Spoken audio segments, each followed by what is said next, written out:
Ya tenemos los resultados de la consulta popular que se realizó este 2024 y en este video vamos a analizar por qué la respuesta E y D ganó el no y por qué en las demás el sí, y a la vez vamos a ver cómo los diferentes partidos políticos y sus ideologías van a aprovechar los resultados y acomodarlos para cambiar su discurso y así intentar nuevamente engañar al pueblo ecuatoriano. Y como ya mencioné, dentro de las 11 preguntas que tenía la consulta popular, 9 ganaron con el sí y 2 con el no. Sin embargo, hay que ver esto de una manera más global y más detallada, debido a que las 9 que ganaron, que como comenté en el anterior video, eran preguntas que la mayoría de ecuatorianos era obvio que iba a votar el sí, porque tenían que ver mucho con la seguridad del Ecuador. Sin embargo, pese a que ganó el sí, vamos a ver cómo se desarrollan y cómo afectan en realidad al país, debido a que estas tienen que tener un proceso de aplicación y control, que es donde más falla, acompañado de evitar la corrupción y desgaste de fondos públicos como ha ocurrido durante todo el tiempo. Ahora bien,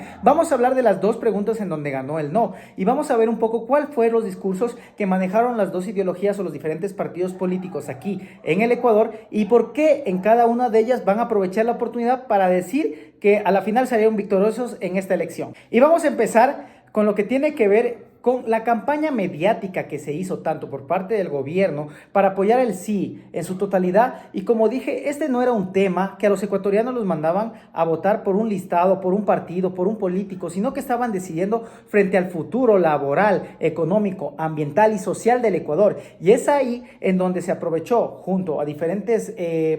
partidos también que buscaron beneficio propio, el hacer una campaña sobre todo enfocada a estas dos preguntas para deslindar y sacar el hecho de que era un bando contra el otro políticamente, sino que se buscaba el bienestar de los ecuatorianos. Y aquí es donde entra lo que tenía que ver mucho las diferentes asociaciones, tanto de mujeres, ambientalistas, pequeños grupos políticos que no tenían ninguna afinidad como tal, sino que deseaban dar técnicamente las ventajas y desventajas que tenían estas preguntas para nuestro país. Y es por ello que, como mencioné en el anterior video, la parte más delicada era el tema laboral. De hecho, que diferentes organizaciones a lo largo de la historia del Ecuador lucharon, falleció personas, tuvieron grandes conflictos con el Estado para lograr tener todos estos beneficios y derechos de ley que en este momento podían ser aprovechados por un pequeño grupo económico para su interés personal. Y por otro lado, también teníamos los conflictos internacionales que se iban a deslindar en el arbitraje, que iban a ser los entes regulatorios a nivel internacional, perdiendo soberanía el Ecuador, en donde vimos que los ecuatorianos frente a esto pusieron un no rotundo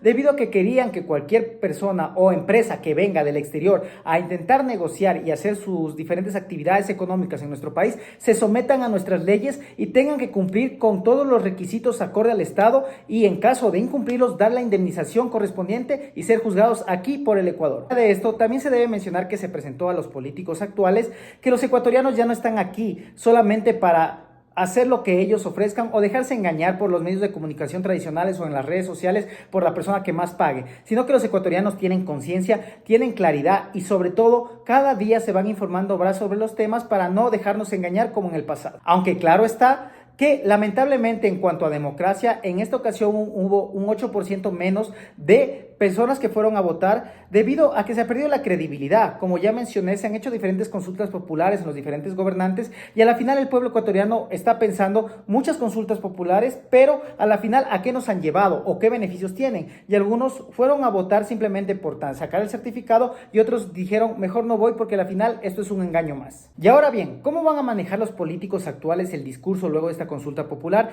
Debido a que pese que eran 11 preguntas, como ya dije, yo opinaba que solo las dos más importantes eran la E y la D para el gobierno de turno, sino que las demás eran una pequeña camuflaje para poder englobar la realidad. Sin embargo, en política y en economía se puede ir aplicando el discurso acorde a las necesidades y acorde a la realidad de cada gobierno. Entonces, por eso vamos a ver qué discurso van a manejar cada uno de ellos actualmente. En cuanto a lo que tiene que ver con el gobierno actual, va a manejar el discurso de que los ecuatorianos dieron su apoyo debido a que ganaron 9 de las 11 preguntas, es decir, solo en 2 perdieron, y que los ecuatorianos tenían que enfocarse mucho en la seguridad y que va a ser su plan de trabajo en lo que continúa su mandato. Hay que ser claros que en 2025 ya tenemos unas nuevas elecciones, por lo cual dentro de lo que corresponde al gobierno actual tienen que enfocarse a políticas a corto plazo y sobre todo seguir con la seguridad debido a que no van a tener más capacidad ni tiempo para poder aplicar políticas públicas a mediano o largo que beneficien en realidad al Ecuador. Y si quieren ser reelectos en las próximas elecciones, tendrán que seguir con un discurso parecido al actual,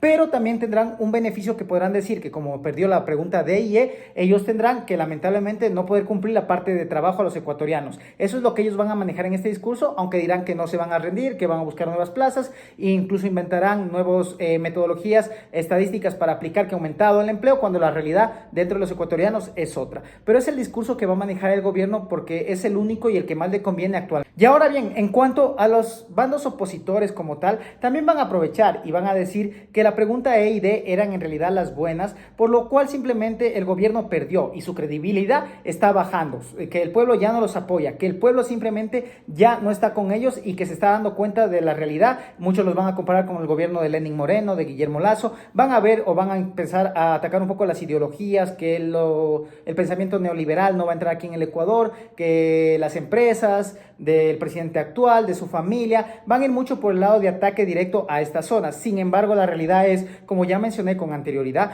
que aquí no estamos hablando de algo político, aunque va a ser utilizado por cualquiera de los dos bandos. Simplemente es que los ecuatorianos en esta ocasión se dieron cuenta y reaccionaron leyendo las preguntas adecuadamente a lo principal que todo ecuatoriano desea, que es un empleo digno, que mantenga a su familia, tener estabilidad económica y que los recursos de nuestro país no sean explotados y llevados fuera de él sin tener sanciones o sin que dejen el dinero que corresponde a nuestro Estado, que es el real dueño de todo esto. A la final, como ya mencioné en los videos pasados, los gobiernos pasan, las ideologías cambian y es un ciclo sin terminar en Latinoamérica sobre todo. Pero los que seguimos aquí y los que sufriremos las decisiones en un futuro seremos los ecuatorianos y nuestros descendientes, por lo cual siempre hay que tener una idea clara, leer y aprender para que en un futuro tengamos líderes capacitados y no nos dejemos engañar. Con esto nos vemos en un próximo video.